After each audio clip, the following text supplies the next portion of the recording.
It's about to go down. Oh man, what a rough ass winter. Didn't even get that much snow, but it's fucked up all kind of shit. Chaos everywhere. Alright, so before y'all get to my video, I just wanted to go over a few things. So this downtime due to the weather, it's been a burden on my progress, but it's also a blessing. I mean, if I can look at it that way, it's giving me time to appreciate and still be joyful and excited about what I'm creating. It's also giving me time to evaluate what I've accomplished, what mistakes I've made, what necessary adjustments I have to do on what I've done. Which kind of brings me to why I'm sitting here talking to you guys. Yeah, I value the downtime quite a bit. I see good in every opportunity, yo. I see good in everything, every situation. So I've taken this opportunity with the downtime to kind of refocus, really. What mistakes I've made again, and how I need to address them before I move on. I took a few notes just because I'm not good about jumping around and things like that. So one super important thing, I'm looking at the wrong fucking thing, is setting deadlines. At first I wanted to set a deadline for myself, but it doesn't work. It's stressful and it causes you to make mistakes, cut corners, and next thing you know, you're doing a video of your tour and you're talking about what I would have done differently. I guess you're always gonna have that, but that's not what I'm shooting for, y'all. I'm trying, me personally, I'm trying to do the best job I can with the best material I can use, cheap or expensive, but I don't want to make any mistakes because I don't want to be that, God, I wish I would have done this, I wish I would have done that. So I've been researching, going over my game plan, getting opinions, asking questions, yapping in my buddy's ears, binge watching your videos, taking notes, best practices, good hints, good whatever. But I haven't just been sitting here and just smoking all the time. Let's take a moment and share with you what I've learned from when I started. They may not be important to you. They may not even be correct, but it's what I've learned and want to share. Again, this is what's important to me and what I'm using on my build and what I'm conscious of. So first thing first, this is after you've decided on your bus, your van, or what have you, and you've already bought it home. Assuming it's sound, it runs great, it's everything you wanted in your creation. Even if you're not going to live in it, you've bought this thing to build, and you plan on using it, taking your family, taking your friends, or just yourself out to enjoy life. So first thing you got to do is commit to yourself that you want to build, create, construct something that's amazing, strong, and efficient. Commit to yourself. That out the gate. Say to yourself, I'm not going to take any shortcuts. I'm going to use what I've learned or what talents you have or other people's suggestions or whatever. Don't ever have so much pride that you just can't take somebody else's recommendation. Use that information and apply it to what you're doing and see if it works. If it doesn't work, scratch it and come up with something different. But you got to commit to yourself that you're just not gonna build this fucking thing just because YouTube told you to, or because you want to show off or do something better than the next person, but yet you took shortcuts. So what have I learned, or what do I know? I know you have to have a sound foundation. A strong, sound foundation, or you can't build this amazing thing of yours. In my opinion, you can't have a strong foundation to start with unless you tear down the entire bus. I mean, tear down the entire bus. I thought I got a great bus because on the first surface there was only a few rust spots. But I always knew I was going to strip down the entire bus. Just because I used that same concept of building a house, and I applied it to what I'm doing. You gotta tear down the entire bus and start from ground zero. So imagine buying a house, like a fixer-upper. You just don't put a band-aid on each room or what have you. If you do a kitchen, you still gotta strip that bad boy down to the bare bottom. Bathroom, living room, whatever. You don't just start covering things. So why would you do that on your bus, your home, your recreational adventure mobile? If you guys watch those do-it-yourself construction folks or remodeling, so on, even the best of them start off fresh. They strip everything down because there's molding or there's just issues in general. The only way to know what you're dealing with is to strip everything down. I mean, you're looking at what damages, issues, holes, anything that's of concern is going to be hidden. I don't care how great the surface looks. You're getting something that's 10, 15, maybe even 20 years old. There is no way in hell it doesn't have issues. Probably saying to yourself, like, yeah, well, it's going to cost me more money, this and that. I never said throw anything out or throw everything out. Keep what materials you can that is still good condition, doesn't have any rust on it. You know, I'm all about using repurposed things, materials. You know, I think it's a great idea. But I'm not gonna compromise my build just because I'm trying to save a few dollars. There's other ways to do that, guys. My suggestion: strip that son of a freaking down. Bare metal. As you're progressing along, don't be afraid to take some time off, guys. Again, I started off with having a deadline, but I'm actually kind of grateful that I'm being forced to take breaks in between because I can address certain things. Like, for example, you guys know that I really stress caulking and sealing up my bus. Thought I did a great job.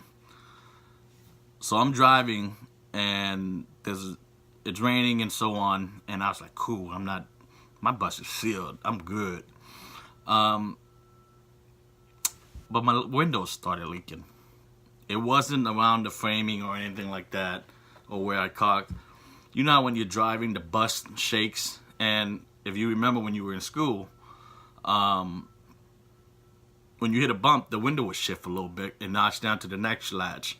Well, I had that happen to me, so that's one issue where I was getting water. The other issue is the windows don't close all the way, even when you have it all the way up. Unlike a vehicle door or even a home window, you always have some sort of gasket. Well, most buses, at least mine doesn't have a gasket. So even though it's pushed all the way up, as I'm driving, you know, it's kind of like blowing a power washer on your window. It was seeping in. I mean, the fact that it even got wet on the inside, absolute concern. Just imagine if I had curtains up or build around it, it's gonna get wet. So I have to address that in the next coming weeks or whatever. It's stationary right now, so I don't have to worry about it too much as long as it's closed. With the whole window thing, it actually brought me to something else. And I've seen it in a lot of videos. Everybody has their own reason, but for me personally, I am always stressing on the what ifs and what the future will bring or what issues I'll run into. I want a frame around my windows because it looks nice, like maybe like a home. But I've been stuck on the idea since I started cleaning the windows. If I cover the framing or stud over it, how the hell am I going to fix it if somebody shoots out my window. Yes, I live in the hood. No, I don't. Yeah, I do. But let's just say my windows get cracked. How the hell am I going to replace it if I framed around it, use as part of the stud and so on? So I have to address that. I reached out to a few people what they did. I still want to cover it, but maybe I have to use a different technique. I reach out to people all the time. I don't question you guys. I really just want to get your opinion on it, on covering the windows, framing, that is. I'm not talking about eliminating windows. So don't take any offense to that, guys. I don't give a fuck who y'all.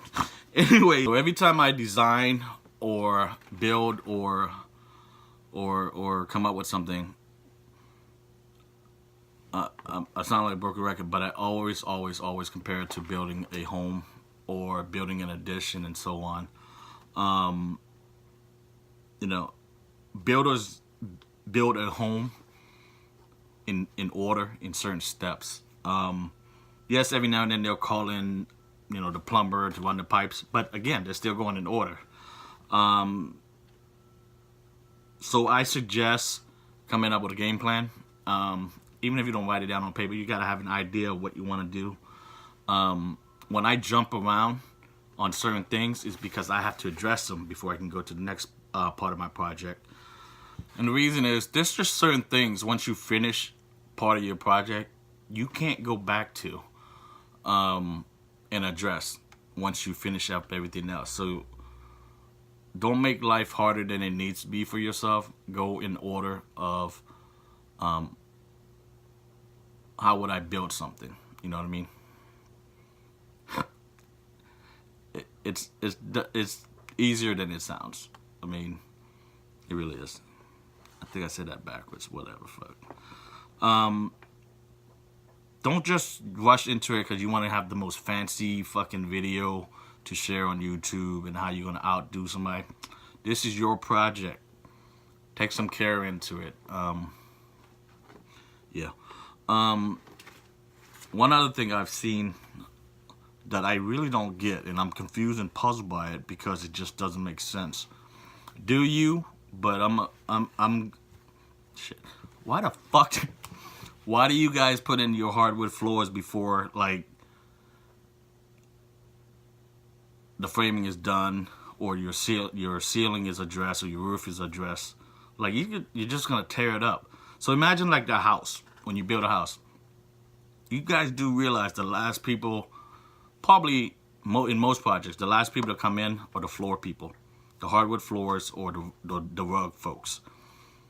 And that's just for twofolds. One, you don't want to damage your floor, your hardwood or your rug. The second thing is, you lay your hardwood floors or your rug around the framing of the walls or up to the wall. So, and the reason behind that is, if it gets damaged, you don't fucking remove the frame of your wall to cut out your hardwood floor or your rug. So finish your project, or come close to finishing your project, then put in your floor when all the framing's up. That way, if you get water damage or just any kind of damage, you can just remove it by sections. Your floor, your hardwood floor, you know what I mean, or your rug. Yeah, that was confusing. When you're working on a home, you don't even work on the interior until your foundation's laid and your roof is up. There's no point in building the inside when you still got leaks and water issues. So waterproof that and weatherproof it before you address the inside. I personally think the inside is the easiest part of the entire build. There's no different than building an addition to a house. It can go up fast. Unlike a van, for you van folks, unlike a van, your bus is almost a damn rectangle, a square, almost. So it's not as hard to build the inside. Once you get your floor and your ceiling done and sealed and so on, you do frame, electric, and then you panel it up. Simple said. It's not that hard. So with that said, if you can fill up your bus or your van with water and like a fish tank and not have too many, I mean, you're gonna have tiny little leaks here and there. But if you can't do that, then don't start your project. Don't even think about going on to your framing or your pretty little freaking cabinets. There's no point. You can't get back to it. Man, I sound like broken record. Anyway, don't touch the interior. Don't even fucking go out and buy your first piece of freaking 2x4 or 2x3 or whatever it is that you're going to use. Okay? If you can't sit in that joint in the middle of winter with bare naked everything,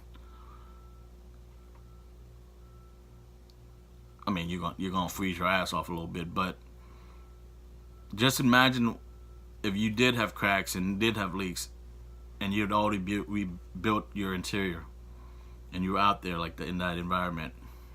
You're gonna be one of those people. I wish I would have done things differently, right? I can almost guarantee you guys, if you strip down your bus or your van, you're gonna be very, very surprised and realize what you would have missed.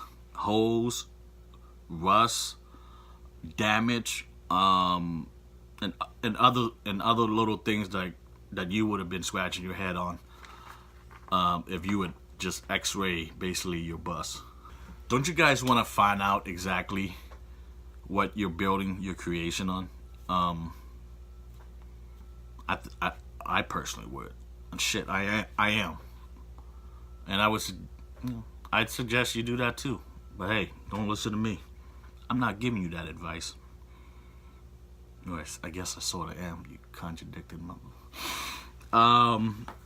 Alright, so folks, one other thing that I noticed on the videos that I've been watching, like, please explain to me, please explain to me why you guys are throwing out a perfectly good heater. 2 in some cases. Like, I can understand if they're damaged or what have you, but even the damaged one I would try to replace. Relocate those son of a bitches, man. You guys are getting free heat from your bus while you're driving. I'm not talking about when you're stationary and parked and so on. Yes, flip on your gas burners or your fancy ass wooden stoves. But when you get on the bus in the morning, getting ready to head out for your trip, I guarantee you the damn bus driver's heat is not going to do the entire bus. If you have a 20-footer, 30-footer, or long ass 40-some foot, I guarantee you the bus driver's heater is not going to heat up your bus, and your family's going to be hating on you. Nobody ever talks about that shit, but think about it. When you get into your 4-door sedan, that shit takes forever to warm up. Just imagine a 40-footer. You know what I mean? And that's assuming that your pops is sharing that damn heat in that four-seater sedan. You know what I mean? So he might hide that little vent so that it doesn't blow to the back. So his ass can warm up first. Just imagine that on the 40-footer though. Don't eliminate your heater, man. Relocate it. I relocated mine to the middle, out of the way. I'm probably gonna have it shooting out the side of my cabinet or what have you. But I'm not. I refuse to eliminate it. Like I said, it's strong, it's efficient, and it's free. Enough said. Free. So always be 3, 10, 20, 30 steps ahead of what you want to do. The what ifs, the future issues, and so on, guys. Don't just come out the gate and say. Don't just come out the gate and just start fucking up shit, okay, guys? That's all I'm saying. I love you guys, and that's why I want you to be careful. I mean, that's really what it's all about, guys. Be careful what you build. Put some thought into it. Do you? You know, if you want that fancy light, just know that shit might get fucked up when it gets wet. Yeah, guys, so in closing, just be careful, man. I know you guys are working hard, but be careful. Do your homework. Don't cause yourself more headache than you need future-wise. Feel free to hit me up. Even if you're not commenting in the bottom, I'd be more than happy to help. Man, I ain't got shit to do. But to get fatter and fatter. I eat because I'm sad, and I'm sad because I eat. But yeah, enjoy the video. I hope you get some. I mean, I jump in and out of the bus so much depending on what little gap of good weather I have. So I honestly don't remember fully until I put the videos together. But I hope you're able to get some good tips from it. There go my when my ums again. Oh, you good? Anyways, enjoy the video. I'm out. All right, guys. So thank you for watching. On the next video, I don't know when the hell that's gonna be, but whew, I'm finish up the floor. I know I've been saying it forever, but the last thing I have left to do is address the wheel wells, which we've already cut sheet metals for, fabricated. We're gonna hit a sheet metal from the bottom, sheet metal from the top, and in between that, we're gonna cake it up with quad heavy duty caulking. Great material to work with, but then I can start everything else. Wish me luck. Be good. Love you guys. I'll see y'all on the flip side. You boys out. Deuces.